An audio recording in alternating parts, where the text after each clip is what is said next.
Hello, in front of me I've got Fiat Fullback. In this video I'll show you how to unlock and lift up the hood.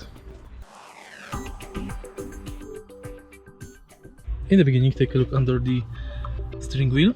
Right here we've got the one lever. As you can see, it has the hood icon, but don't take a look at it because that's the wrong lever. It's the icon is wrong on this one. The lever for hood is right here. Pull it and the hood is unlocked. This lever actually unlocks the gas flap.